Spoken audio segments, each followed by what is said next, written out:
Kelsey here. So today I just did a makeup tutorial for you guys. I haven't done a makeup tutorial in quite some time, and I honestly wasn't going to film this tutorial. I haven't been wearing a lot of makeup lately, and I actually just like having no makeup on. I just love the feeling of not having makeup on. But I did miss getting glammed up, and I haven't worn this much makeup in a long time. But I saw this picture of Meg Thee Stallion, I think a week and a half ago on her Instagram, and I reposted it on my Insta story because the makeup was just so on point. I was just like, she looks gorgeous. I was like, this look is so pretty. I love a good like classic cut crease, and that's what she did in this picture. So I was very inspired. And a few of you guys, as soon as I posted it to my story, a few of you guys were like, Kelsey, can you redo this look or like do an inspired look by this picture? So here I am today. But Meg Thee Stallion, she just always does a really good job on her makeup. She did actually do this makeup on herself, and she's just a natural at doing makeup. So she's one of my favorites.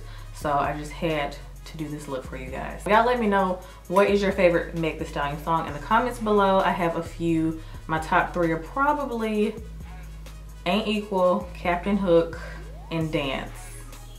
Yeah, that's my top 3 because I do have more. But yeah, I'm gonna stop rambling now. This is a voiceover because I was very focused because I'm not the best at doing cut crease, but I feel like I did a pretty good job. So yeah, let's just go ahead and jump right into the video. Okay guys, so I've already done my brows off camera, and the first thing that I'm gonna do is prime my eyelids with this Urban Decay primer potion in Eden. This one is really good if you are doing a matte look, so that's why I went with this one for today's look. And I'm just going to blend that out with this really dense brush from Morphe. I usually only use it for primer, so that's what I'm doing here. And the first palette I'm going in is with this Visal Art palette. I think that's how you pronounce it. You can find this brand at Sephora, and I'm mixing this really soft brown with this really warm brown color with this MAC 224 brush, and I'm going into my crease with this. And this brush is probably the best blending brush out there. If you guys keep seeing me look down occasionally, that's because I keep looking at the picture because I'm trying to recreate the look to a T. So again, I'm just going to slap that into my crease in a windshield wiper motion.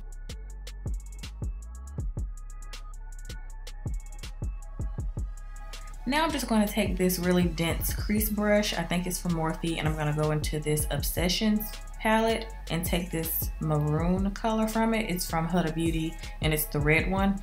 And again, like I said, I took this kind of reddish maroon color and went deeper into my crease because I noticed in the picture she had like maroon undertones in her crease. So I just decided to reach for that to kind of create that look.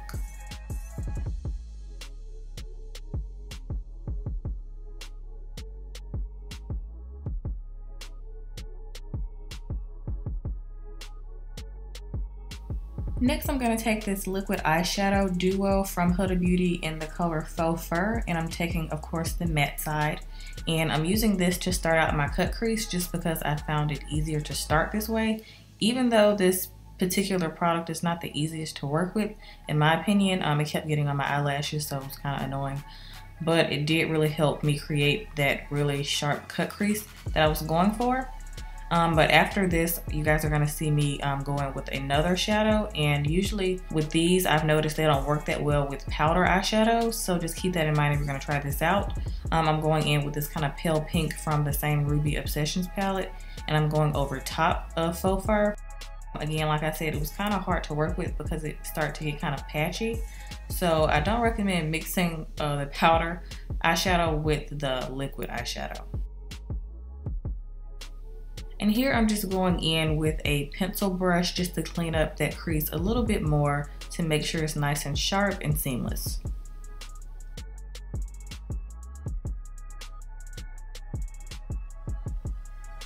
And now I'm just going to go in and apply some liquid liner. I noticed she had a really nice sharp wing with this look, so that's what I decided to do. She did thicker liner on the lid, but I have smaller eyelids, so I didn't want to go too thick on the eyelids because my eyes would look more closed, if that makes sense. So I just worked the look to work with my eye shape. And by the way, this liquid liner is from the Balm, and this is their Swhing liquid liner. This is one of my favorite liquid liners ever because it's so easy to work with, and I like how long the actual handle is. It makes it very easy to work with. And for lashes, I'm going to be applying these from the brand Netta Rose, and these are in the style BJ. I really like these lashes a lot. You can do them for a dramatic look like I'm doing, or you can use them for a softer look. And I have used these before for a softer look, so I have really been liking these lashes lately. By the way, I have a product list in the description box if you guys want to see specific products. Here I'm just going back in with that dense crease brush and applying a little bit more of the brown color in the first palette that I used, because I noticed she had more brown closer to her eyelid, and then I went back over and blended that out with my 224.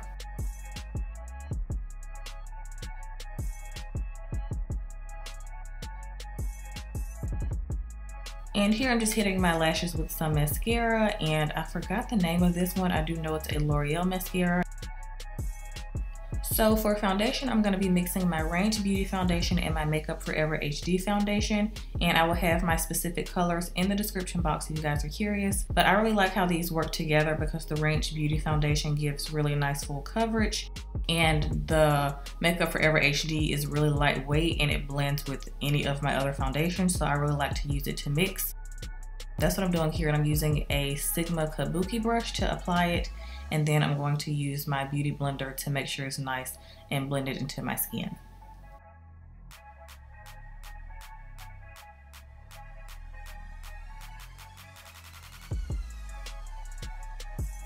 And for concealer, I'm going to be using my Estee Lauder Double Wear Concealer in the color 5W Deep. And I really like this concealer because it's very full coverage. It does dry kind of fast, so you kind of have to work quick with it, but I really like it for a full glam look.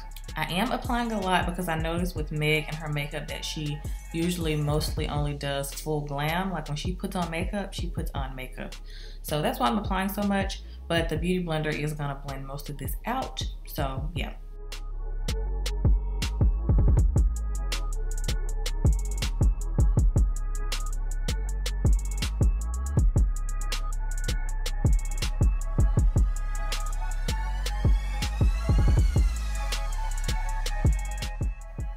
And now I'm just gonna set my concealer with this Mercier translucent powder in medium deep.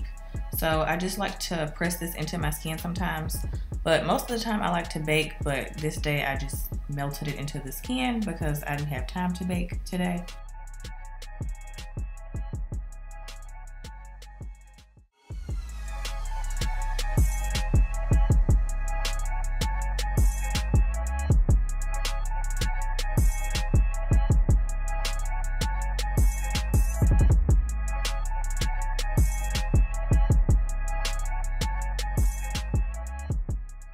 So for bronzer, I'm just going to be using my Fenty bronzer in the color Coco Naughty. This is a lighter tone bronzer for me, but I like how buildable it is. I usually like Mocha Mommy most of the time. I prefer it over Coco Naughty, but I noticed in the picture that she had a softer bronzy look and it wasn't as warm. So that's why I went with this color instead of Mocha Mommy.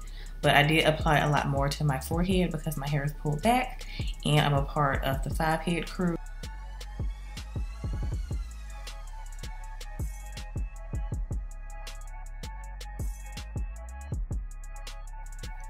So here I'm just analyzing the crap out of this picture because I was trying to see if she had a highlight on the bridge of her nose. So I just took my KKW Beauty highlighter and bronzer palette and took the rose gold highlighter color and applied it to the bridge of my nose, and I just used my finger to do this. And I just applied the exact same highlighter shade to my inner tear ducts.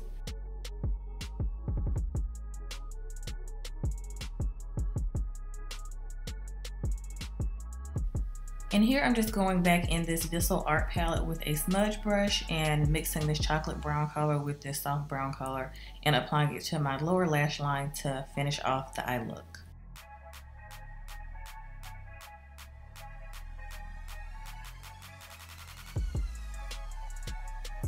And over top of that, I'm going to take a little bit of this red maroon color from the Ruby Obsessions palette over top of what I just applied.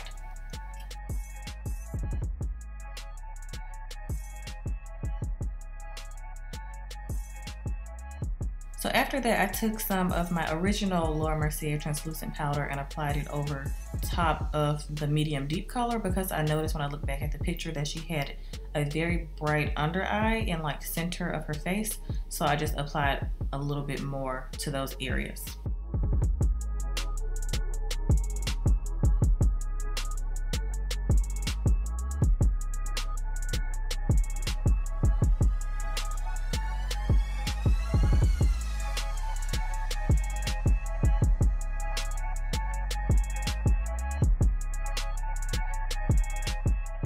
So for lips, I'm just going to start out by lining my lips with my KKW Beauty lip pencil in the color Nude 3, and it's basically just a chocolate brown color because I noticed that Meg has a very 90s glossy lip in this picture.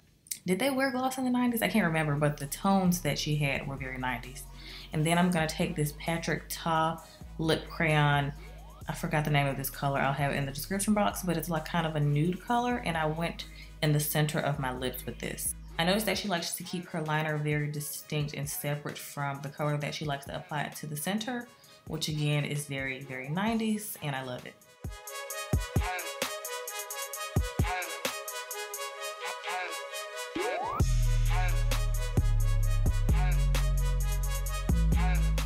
And over top of that, I'm just going to be applying this Stay Glossy lip gloss from Maybelline to finish off the look. This is one of my favorite lip glosses from the drugstore because it's cheap and it works and it lasts. Okay guys, so that completes this look. I hope you guys enjoyed it. Don't forget to check the description box for a detailed list of all the products that I used. So yeah, I hope you guys enjoyed it once again, and I will see you guys in the next one.